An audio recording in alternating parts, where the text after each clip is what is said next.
All right, welcome back, everyone. If I can just turn your attention to the front, please. Getting more help. Hi. I hope everyone had a great session just now, and I'm thrilled to be facilitating our next session, Careers in Humanitarianism. So I'm joined here on stage by 4 incredible practitioners who are going to share with you parts of their career journeys and the current work that they're doing. And so the intention of this panel is to introduce many of you to careers in the humanitarian field. And we're hoping to answer some questions you might have, like, what does an entry-level job in this field look like? What should I be doing to prepare myself to be a scholar or a practitioner in this field? And what does working in this field even really look like? So I'll ask the panelists a few questions that we've asked them to prepare answers to, and then towards the end we'll open it up to all of you and we'll have a Q&A. So at that point you'll be able to ask questions of the whole panel or of the panelists individually. So first I'll introduce who I have on stage with me, and then we'll get started. So directly next to me is Dr. Daniela Giardina of Oxfam. Dr. Giardina is Oxfam's Disaster Risk Reduction and Resilience Advisor with a specific focus on water, sanitation, and hygiene. Based in Boston. She has over 10 years of experience working in the water, environment, and sanitation sector with non-governmental organizations in East and West Africa, the Caribbean, Latin America, and Central Asia in humanitarian relief and in recovery development programs. This work has included technical assessments, project design, proposal writing, project management and coordination, monitoring and evaluation, and capacity building of local partners. In 2015, she was involved in the Ebola Prevention and Preparedness Program in West Africa, and in 2016 in the new displacement in northern Darfur. She holds a PhD in sanitary engineering and sustainable development and a master's degree in engineering for the environment and the territory. So that's Dr. Giardina. And then next is Julie Mughal from Fairfield University. Lots of you met Julie at the simulation earlier this morning. Julie is the Associate Director for JUHAN in the Center for Faith and Public Life at Fairfield. She has over 20 years of international development experience working at Save the Children, where she held the positions of Director for Development Communications and Asia Operations Manager, based both in the U.S. headquarters as well as in Pakistan and at the International Organization for Migration, based in Geneva, Switzerland, as a project designer, trainer, and a desk officer for Africa and the Middle East. She's the author of Land Without Hats, which explores the difficulties faced by widows in the developing world and their courage in the face of adversity. Julie has an MA in International Relations from Syracuse University. Next to Julie is Danielle Correa. Danielle is at Catholic Relief Services. She's a relationship manager for CRS's Northeast Mid-Atlantic region. Her primary role is to serve as a liaison to develop relationships with universities, institutions, and administration, faculty, staff, and students. Danielle serves as a liaison to Boston College, Assumption College, Holy Cross, Fordham, Fairfield, St. John's, Manhattan, Villanova, and Cabrini University. She previously worked at the Center for Faith and Public Life at Fairfield, and she serves on the Board of Directors for Education Across Borders and completed a year of national service through AmeriCorps Vista. She's a graduate of Boston College and holds an MBA from Brandeis University's Heller School of Public Policy and Management. And then we have Dr. Charlie McCormick at the end, who's currently at Harvard University. Dr. McCormick is an advanced leadership fellow at Harvard. He also serves as executive in residence at Middlebury College, is the senior fellow for private development assistance at Interaction, and works with other international think tanks. And then from 1993 to 2011, Charlie was president of Save the Children, the world's leading independent nonprofit organization serving children in need. So please help me in welcoming our panelists.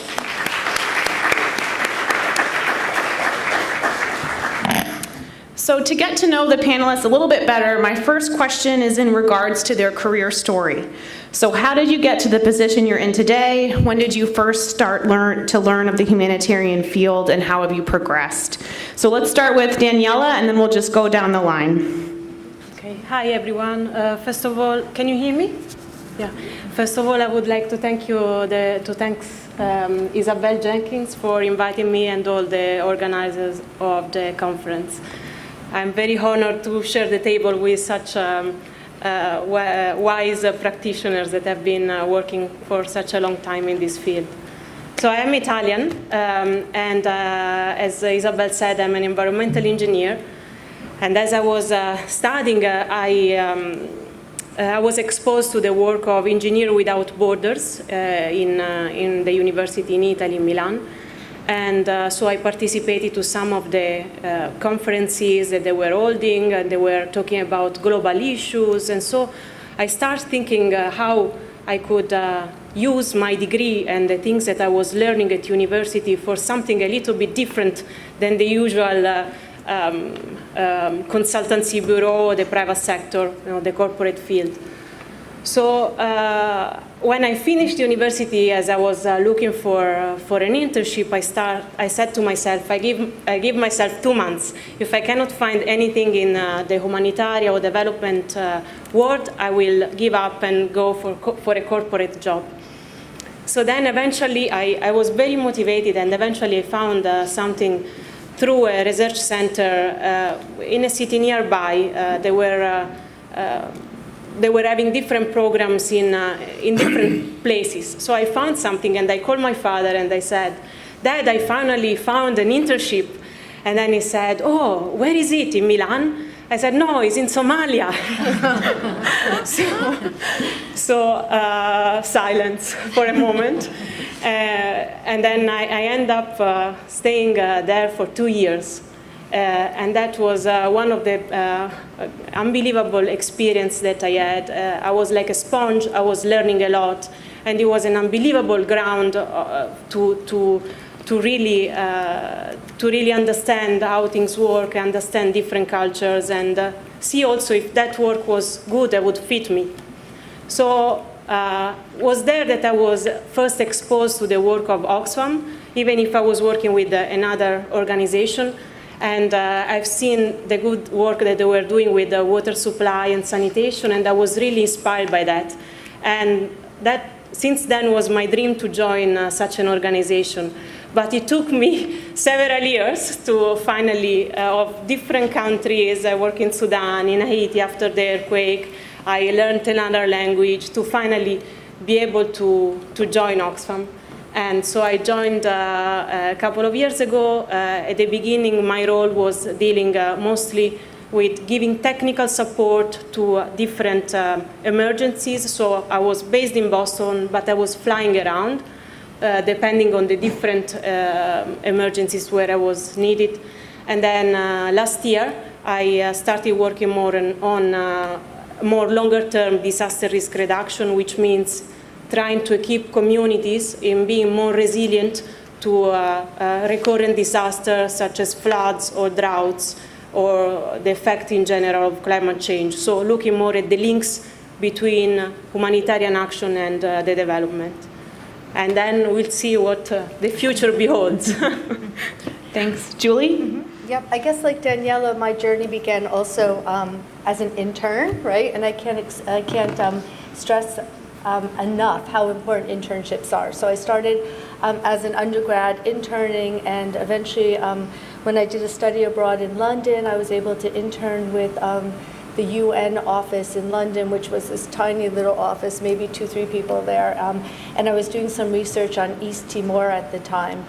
And then later on, my journey wasn't straight, and probably, you guys will realize that as time goes on, that journeys aren't often straight, but they take, twists and turns and things. So after college, I ended up trying out a couple of different fields. I thought I wanted to be a lawyer, and so I worked a couple of years in New York at a law firm, and that wasn't really what I wanted to do. I worked as an assistant buyer at Saks Fifth Avenue. That was definitely not what I wanted to do.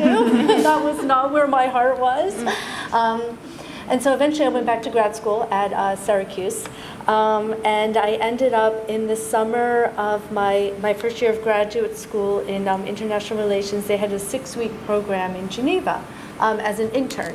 And at that time, there was a migration, a refugee crisis going on. It was the early 90s, and similar to today, but not as extreme in severity, as it is today. But nonetheless, there was a refugee crisis, and I was very drawn to the International Organization for Migration, which was based in Geneva.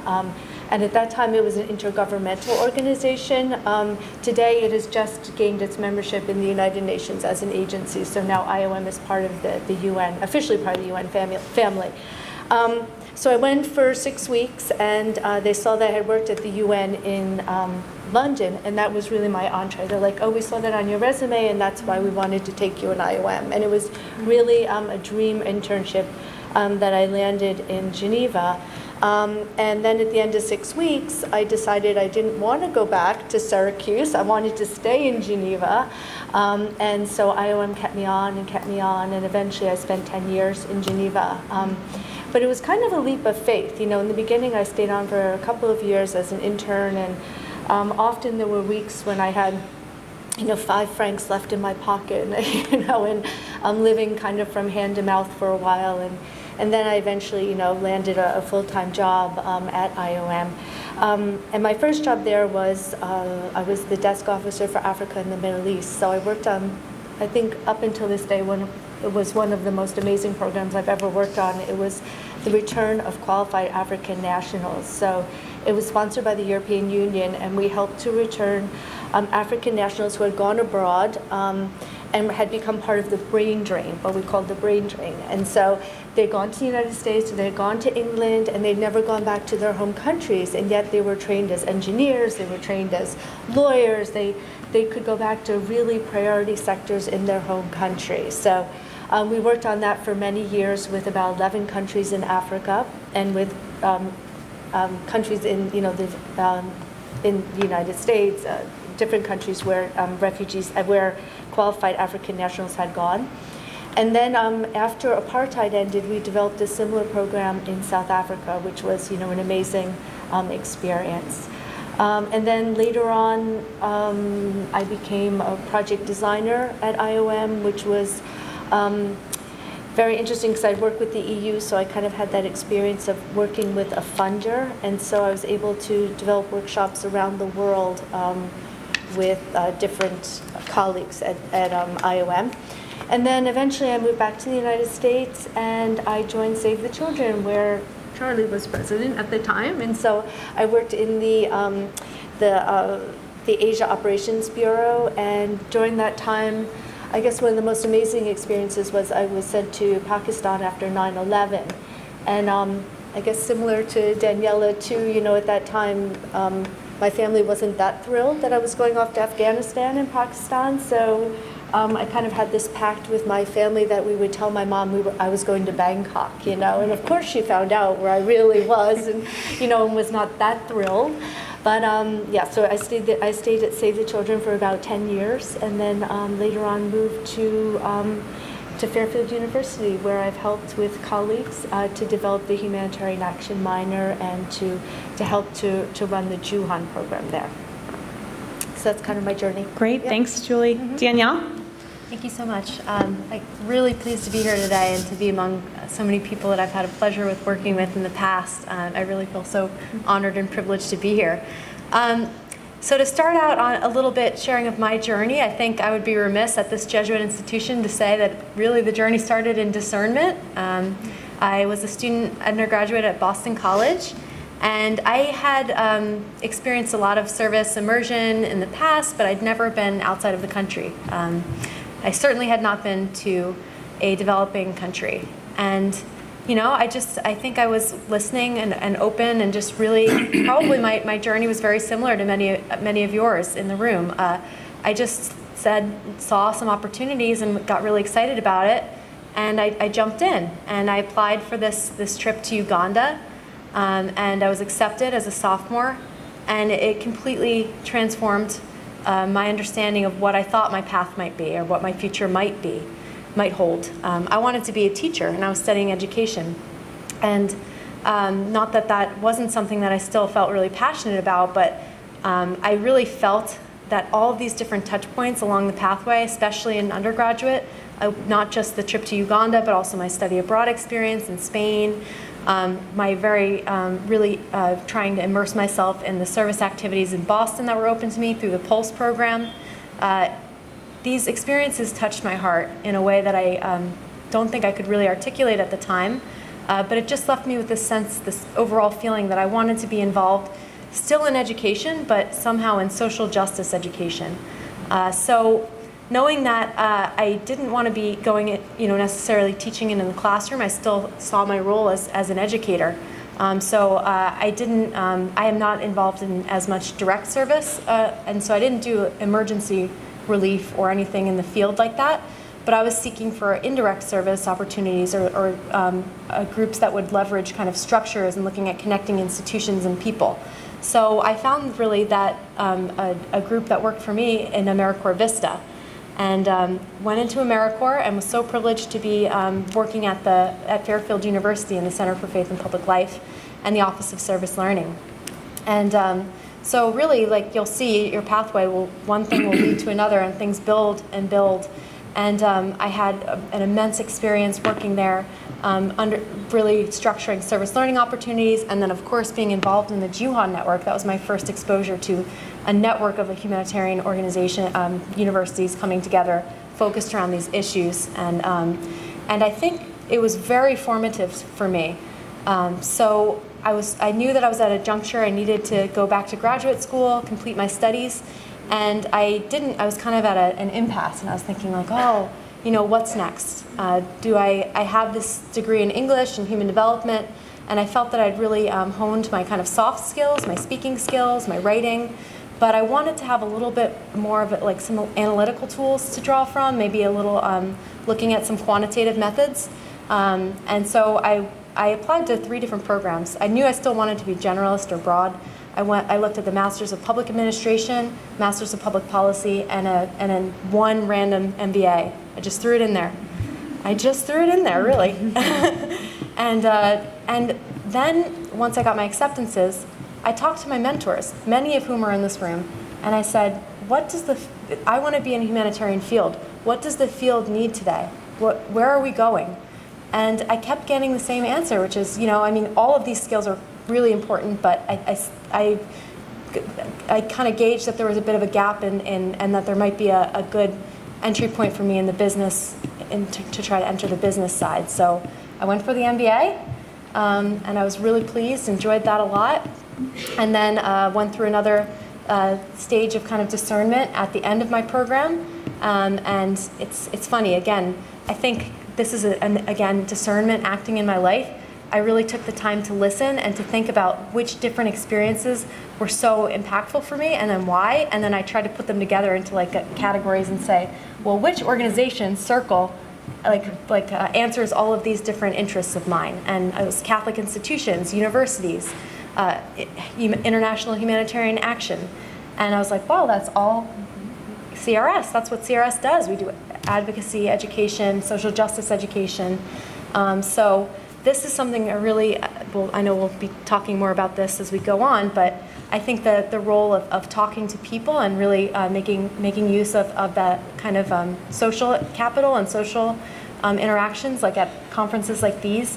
It was from talking to, I always joke and say I could write a book, 50 cups of coffee after grad school. Really, I want to write this book someday. And I would just describe exactly what it is that I wanted, and then someone told back to me that, oh, there's this exact job that you want, and it's open. And that's how my career started with CRS. The rest is, short-term history, 2 years, but history nonetheless. Thanks, Danielle. Charlie? First, let me thank the Holy Cross folks for pulling together a really well-organized and exciting gathering, so much appreciated. I think probably this panel represents a microcosm of the different roads and modalities of being involved in humanitarian assistance. So I'd really, first of all, suggest 3 or 4 takeaways. One is that there are scores of different roles that you can play, dozens and dozens and dozens within this field. So So it's not just the engineering manufacturing part. There are all the other organizational communications and so on activities. Secondly, people get into the field in 100 different ways. I wish I could tell you, here's the line, which if you follow, all your imaginings will come true. But people come into this through language interests, through cultural interests, through technical interests, through partners in life, through travel. There's more coincidence than there is rhyme and reason to the people you meet when you go out and you say, how did you get into this? And most of us have kind of coincidental events that also led us in this direction. So, and the path is not what you think it will be. Whatever you think at age 25 is going to be the course, I can guarantee you that won't be the course. And adaptation and innovation and flexibility and keeping your eyes and ears open and be willing to change and so on and so forth is the name of the game in this field. So sadly, in a certain sense, what I'm saying is this is improvisational music, not a Beethoven symphony. In my own case, very much the same. I was a biochemistry major at Middlebury College, planning on going into medicine. This was in the 1960s, but it was the era of the national liberation of the countries of Africa, the Middle East, and Asia. So all over the world, people were struggling for their national identity and their national independence, and Middlebury has always been a center for language and international studies, so there was a lot of that going on around me. And my junior year, we had a visiting professor named Eduardo Mondlane, who was the executive director of the Mozambique Liberation Front. And he did a seminar on African liberation and said to all of us, basically, global justice and development are going to be the most important issues in your life. Why you're not going to be hungry or unsheltered or abused, so why would you not want to be engaged with what's most important? And that was, if I hadn't taken that seminar, I'd be a doctor in Wellesley.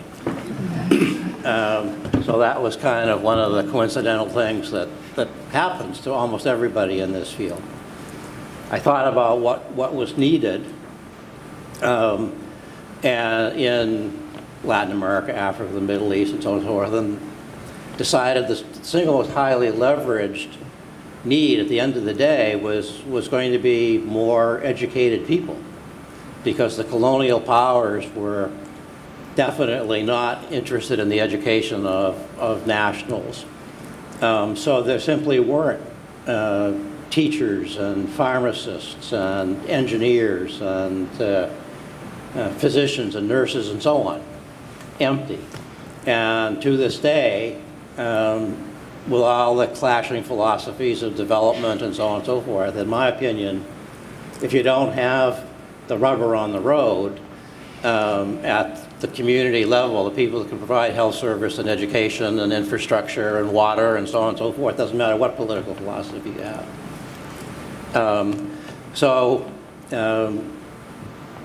Took my first economics and political science courses as a senior, and instead of medical school, went to Columbia to get my master's and PhD in international development. It was in comparative politics and political science, but Columbia certainly was terrific in allowing multidisciplinary study. So I was taking courses in the business school and the design school and the engineering school and so on and so forth, which in my opinion was really great, because you don't ever know what you're going to be doing, and a pretty big toolbox is a big help.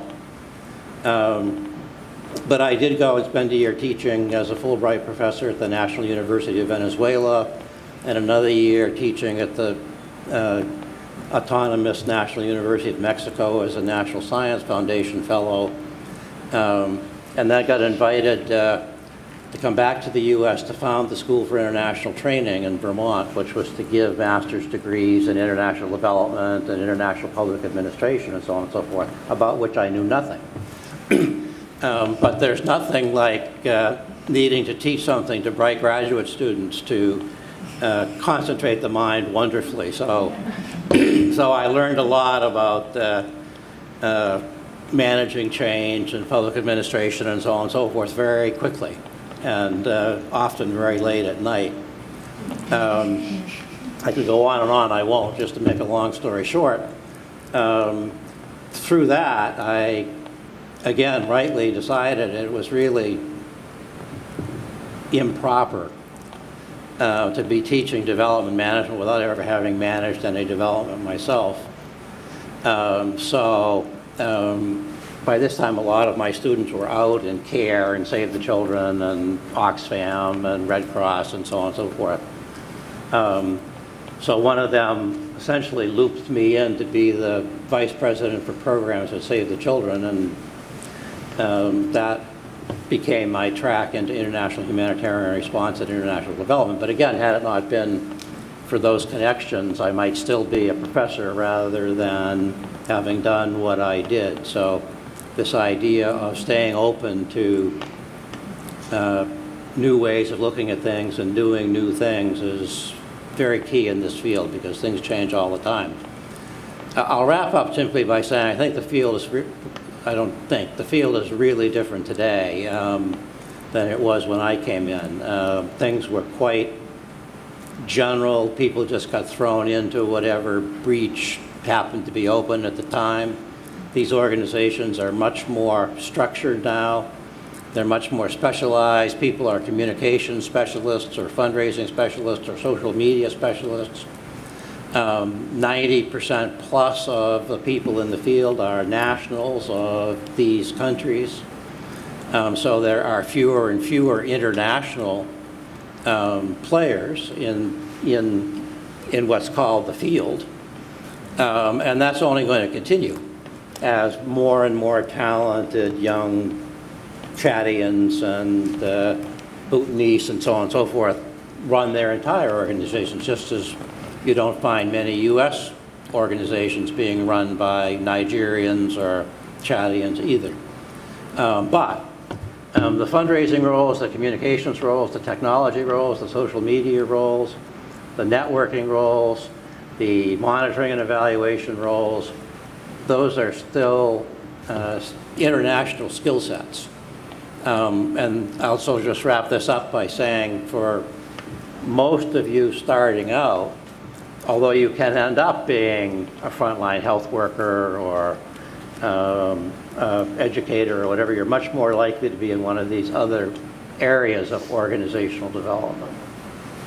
Great, thank you so much, Charlie. So a theme I heard from all four of you was talking a little bit about the happenstance occurrences that sort of got you into the field and sort of the twisting paths. And then, Charlie, you just talked a little bit about specialization. So I'm wondering if you can each talk a little bit more about how this is a room that's filled with students, undergraduates and graduates. How can they prepare themselves a little bit? I know you can't prepare yourself for, just by chance occurrences, but what are some things they can do to be preparing themselves to enter into the field? We can start with you, Daniela.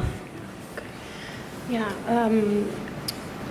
I come from a technical background, so it was pretty obvious what I would start doing. But I would say that everyone can contribute in their own sort of expertise. So first of all is get trained on a bachelor degree, and then understand a little bit what is out there, what would be the field that would most probably suit yourself, what you are best at, and then work from there.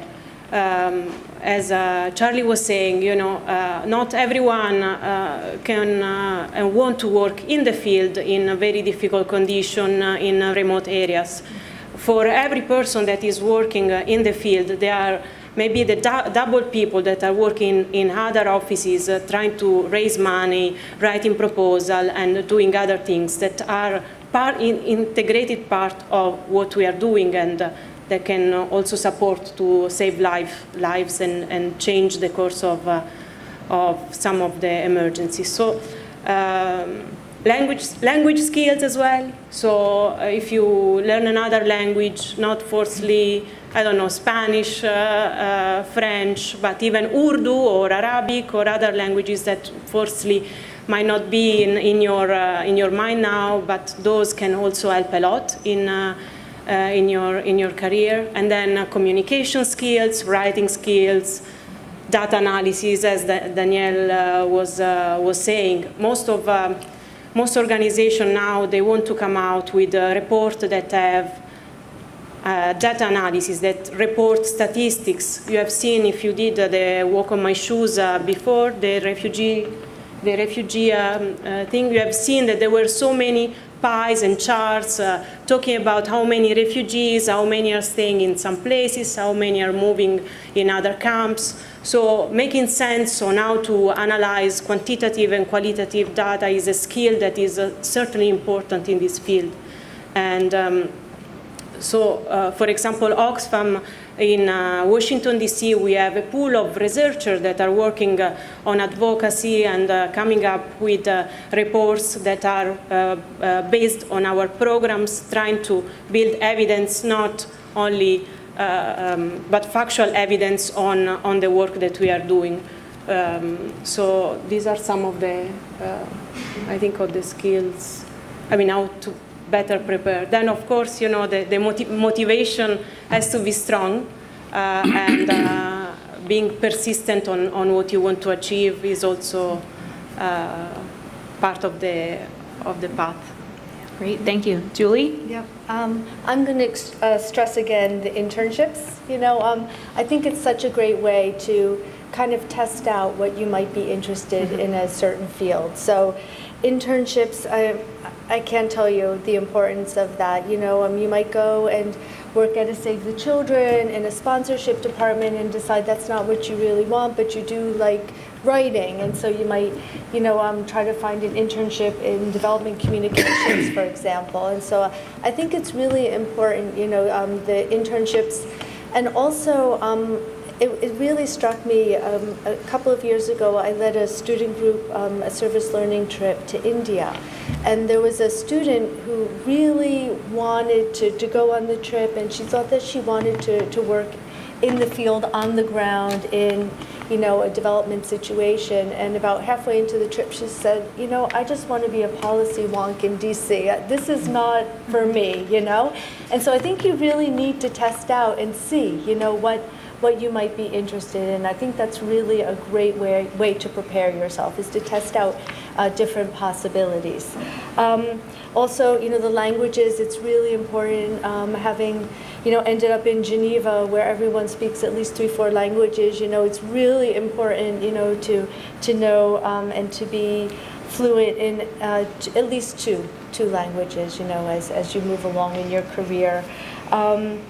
I wrote down a couple of things, just really some skill sets which I think are important. The project design, budgeting.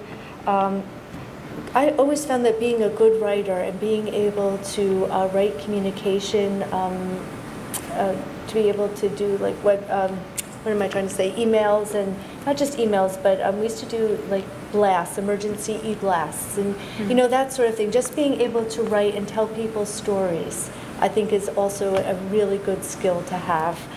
And then I wrote down especially religious literacy. If I had had a little more of this, would have made things a lot easier in the field as I went from different countries and traveled around, to know a little bit more, I think, about the different religious, had a little bit more religious literacy under my belt as I traveled around. So I think that's just a spattering of, ways to prepare yourself. And then when I came to Fairfield, having worked for a number of years in development, we put together a humanitarian action minor, which had a smattering of all of these different skills. So we now have a humanitarian action minor that students can take that help to prepare them to possibly pursue a career in the development field. And so it was really satisfying to be able to help to put together that minor with these different, what we perceived as skill sets that would be needed. And we consulted many different people as we went about putting together these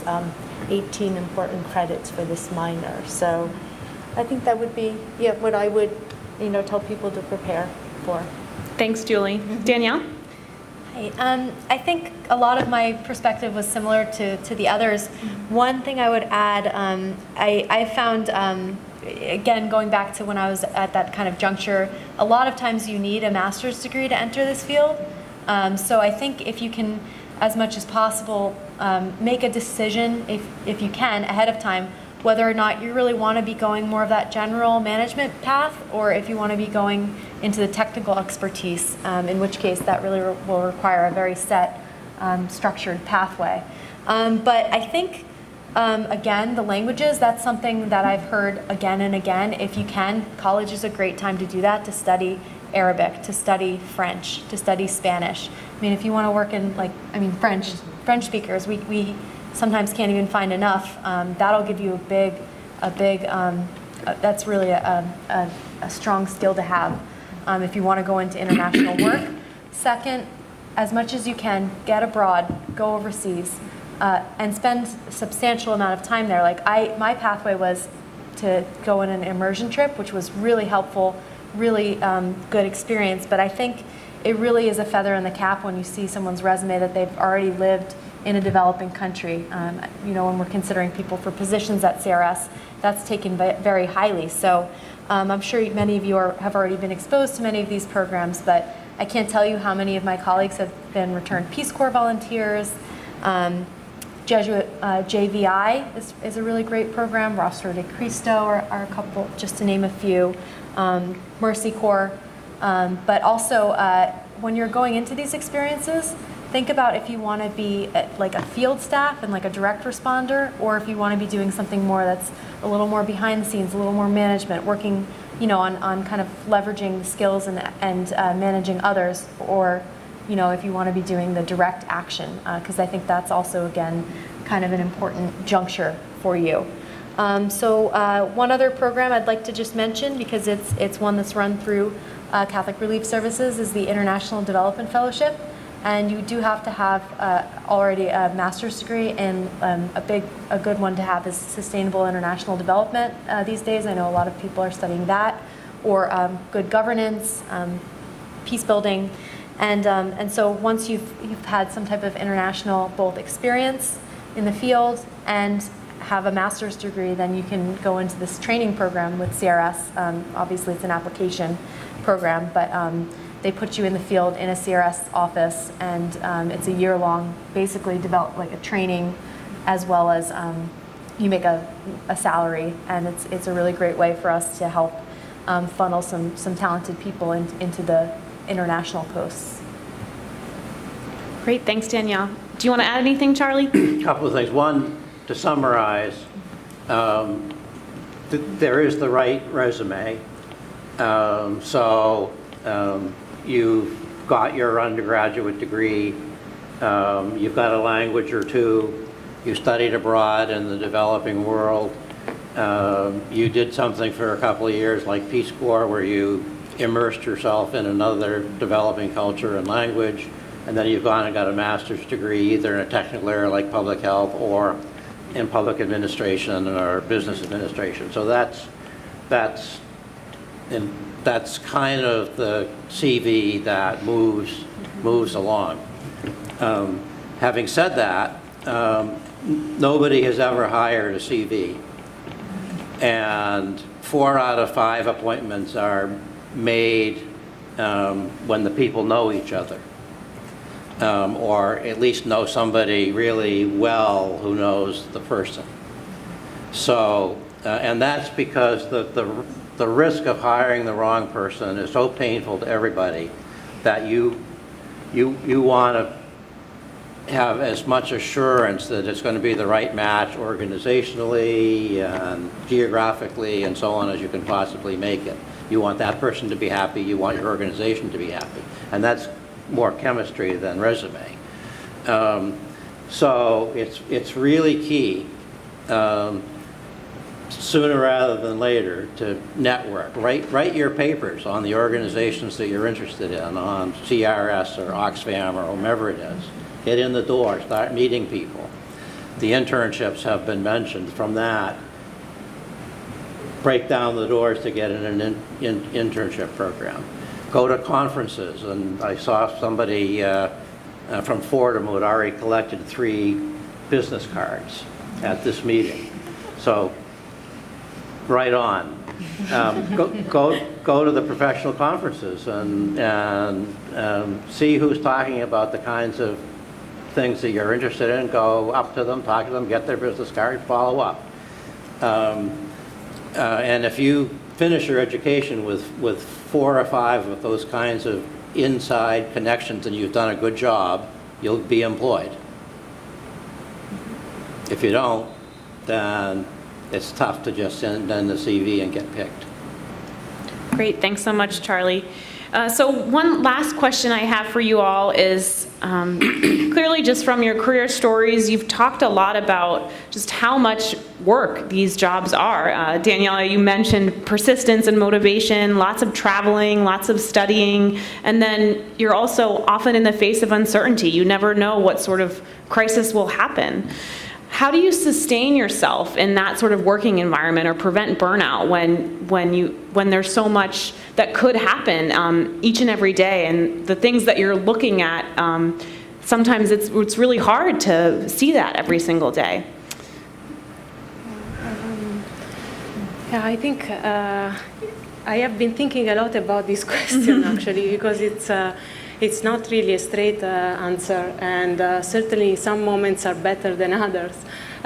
What you see sometimes traveling and working in different places can be overwhelming and very difficult to convey when you are back and you don't know really to whom to talk to, except your co-workers, maybe some of them, but otherwise, it's very difficult to reconcile the daily life, get your latte and you have so much choice, and when you see people that are raped the week before, So it's very challenging, and my personal coping strategy, I have always an instrument. I look, I play music, and I try to keep connection with friendship that are not forcefully related to my work, and try to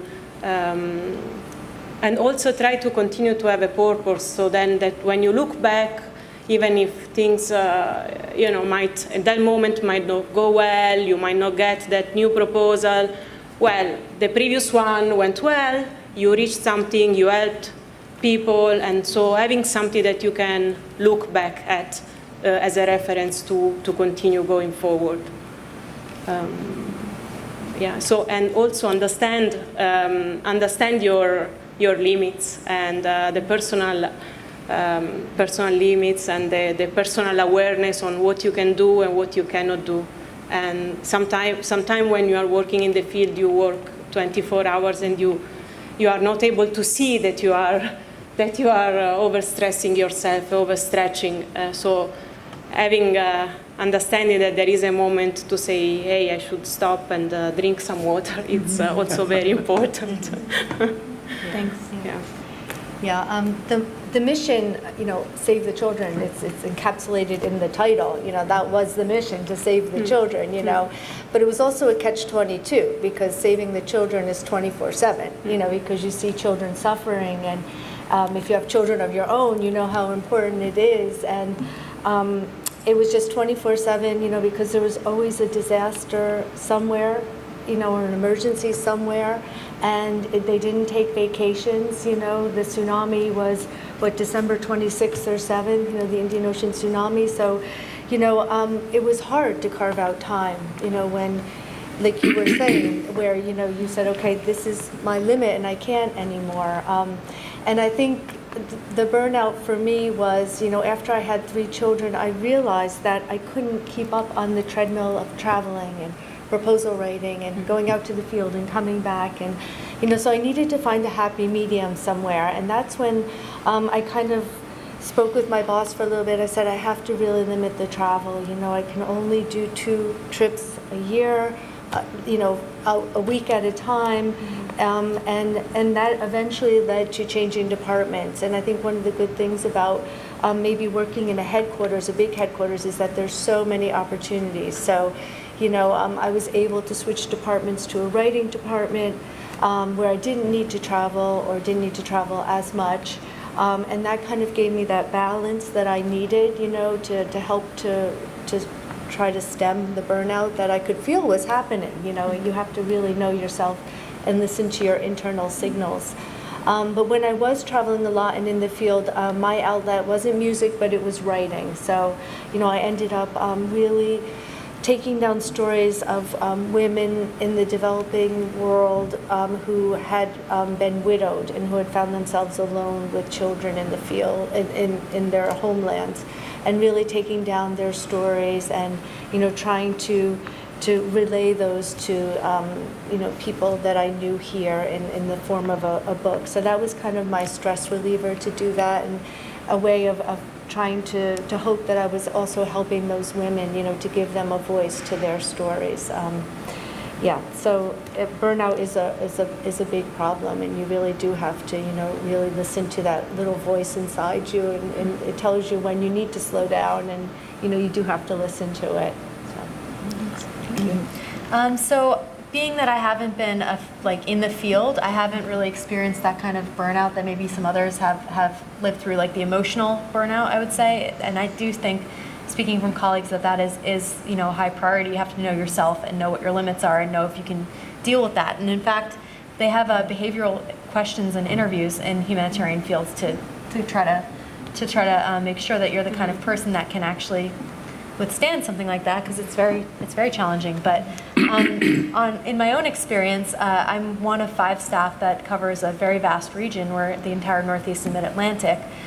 So I think that was one thing, you know, especially beginning my career with CRS, it was like, wow, I really learned what it meant to be 50% travel. And you know, I'm not an overseas staff. I'm based in the U.S., but I travel quite constantly. And that's very hard, because I don't think I realized that it really is a different lifestyle. It's a very different lifestyle than, say, your friends, like, you know, you're right out of college and they say, oh, join this, you know, basketball league with me, and you say, well, I can't, because I'm not going to necessarily be here every Tuesday. So that's one of the challenges. But I think, especially, and then also I'm a remote employee too, so my office is Philadelphia, but I live in Boston. So grappling also with me, not necessarily burnout, but the challenge of trying to manage, you know, I really like being around people. I'm a people person, so not having coworkers was really kind of shocking for me at first. But you know what, like sometimes people are very adaptable creatures. And, you know, over time I learned to really like the flexibility and to realize that there are some benefits with it too. I realized that you have to really be careful about setting times around, like, you know, working a typical night. Like, I mean, obviously there are going to be some times when you have to work longer, or weekends in this field, but trying to be more kind of disciplined about keeping your hours regular, that was really important to me. And something also really exciting about working in this field at this day and age is that you can leverage technology to your benefit. Like, I mean, especially at first, I would say there's no replacement for in-face and, you know, contact and getting to know people at events like this. But now that I have established, because I've worked, you know, building relationships, now that I've established all of those relationships in my first and second year, it's not as, you know, it's not as much of a hesitation to say, well, let's do this over Skype, or let's talk on the phone, let's do a conference call. And it can really help you to, you know, to be able to have a better lifestyle, or to pace yourself a bit more. And secondarily, I would say, you really need to have a good team. I can't emphasize that enough. Picking the right people is everything, because you can support each other, and you can see when your coworker needs, you know, if there's a training in I don't know, like Philadelphia, but this person is, you know, has had a change in their life or something's going on, then to be able to offer to help that person, it'll come back to you tenfold. It's really a team-oriented field, although I'm remote. And they can relate to you in ways that other people can't because they really get it. So yeah, that's what I would say. And in addition, building in that time for yourself and having healthy outlets and still making time to have fun. I have a lot of fun. You can be in humanitarian fields and still have a lot of fun. Thanks, Danielle. Charlie, do you want to add anything? Sure. So, in general, this is not a family-friendly profession. I travel 60 or 70% of the time. Virtually every week, every Sunday night, I'd go to JFK and fly off somewhere and then get back at 6 a.m. on Saturday morning, and week after week, that's what I did. And number one, you don't see as much of your family as you would wish, and number two, you better have a lot of stamina just to be changing time zones and road worrying and on and on. There's a big exodus from the field between 35 and 45. For family reasons, that your kids have been changing schools every couple of years. The schools in Juba aren't terribly good. Family members are getting sick. And then your parents are starting to get old. And so you need to be back in Italy or the US or whatever, both so that your kids have a stable life and so that your elderly parents have somebody to look in on them. So that's when a lot of people move from humanitarian work to something else. Now you can stay in the same organization. That's the benefit of the working in social media or fundraising or communications or donor relations or whatever. You're in your own country. You can go see your parents just as if you were working for a different kind of organization. Your kids can be in stable schools, et cetera, et cetera. So that's certainly another reason. You're still involved in the work and you still see what's going on, and you may get to the field a couple of times a year, and you know the good that's being done, but you don't face these family kinds of challenges, and they're very real, they're very tough on people. Great, thanks so much, Charlie. I'm going to turn it over. We have time for just a couple of questions for the panelists. Does anybody want to throw one out there?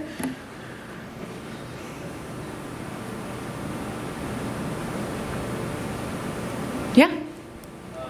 Does a person's career and their passion for humanitarianism have to be binary? Does a person have to go into the field of humanitarianism and work in that field in order to do good that way, or can they end up in almost like a secular job and do other things but bring their passion for helping people into that sector? Is there a blurred line there, or what is that? So the question was about if you have to have a career in the humanitarian field to do service in the field. Did I get that right? Is there ways to blur the line between the work and your professional job? I'll start off on that. I think it depends a lot on the person. So it's entirely possible to have a passion for humanitarianism, but to be working in communications or fundraising, if you're motivated by that. Now, in my own case, I wasn't, and why I was okay every Sunday night flying 14 hours is I loved to be in the field.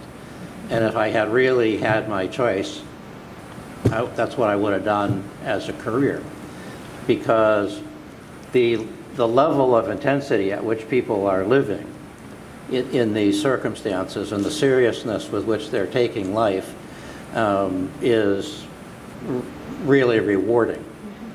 And people would always say to me, how can you stand to, well, it must have been horrible to be out there in Syria or Bosnia or wherever you were. What was always horrible to me was coming home, where people were so airheaded about using their time effectively. The one life we get and kind of not being serious about it. But all of that is just to say that was me. And so my answer to your question would be, it would be, in fact, in lots of ways, the best of all worlds, and I think in terms of family and all the rest of it, to be here, to be doing something organizational and still love the fact that you're contributing to something really big and really important. I think also just my background kind of, I feel really privileged that I've been able to be, I mean, I haven't worked in the field ever. I've lived abroad only from study abroad, but had a passion for this, really wanted to be, you know, and working on education and awareness. So I think fields that might interest you is like, I mean, for example, I'm working on building partnerships, maintaining partnerships, but I still get to, I'm going to Madagascar in 3 weeks, so I can go and witness the field programs and learn, and then come back and speak to people about it. So I really have that the kind of best of both worlds, I think, for me at least. That's what I like. I think another field that, or another job that might interest you then is also advancement or development, because a lot of times they'll go and they'll host delegations or bring donors, and they'll have exposure to the field, but they're not necessarily in the field. So hopefully that responded a little bit. Maybe just one more question, then we'll have to wrap up.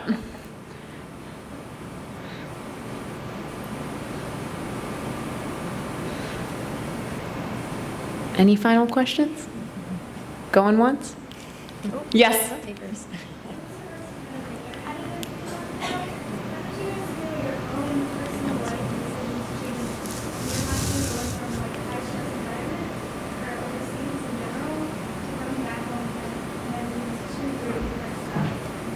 Great. So the question was around commenting on Charlie's airheadedness comment. So how do you manage the intensity of the working environment and the potential mismatch of your home environment and the things that you're doing in your day-to-day life? So maybe Daniela and Julie, would you want to answer that question?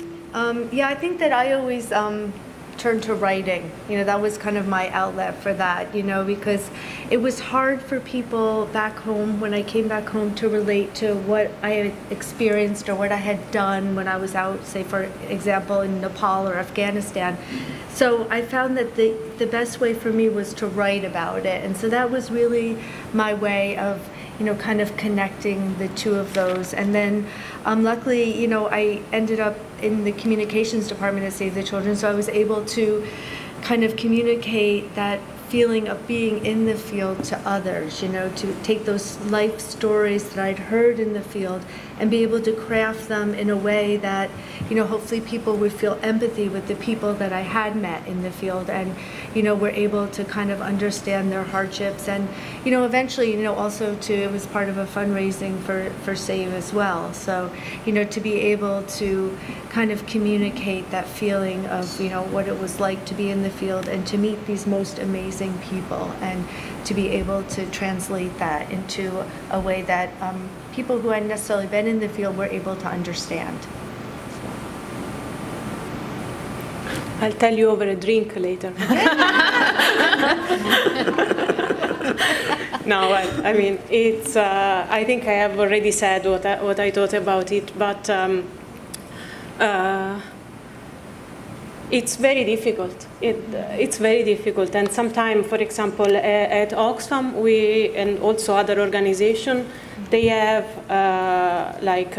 psychological support for people that have been to the field and then they come back and they need to talk with someone to try and understand what is going on and give some direction. So. And I think that maybe now it's a moment in which, in the last 4 or 5 years, is a moment in which organizations are really trying to take care more of this balance between work and life, especially when you are based in the field. And as Danielle was telling, that there are some criteria also they try to assess you when you are going through an interview, whether you are strong enough, or you are resilient enough to be able to withstand all the changes and the things that you are going to witness. but we can talk more later. Great, thank you so much. Please help me, join me in thanking our panelists again.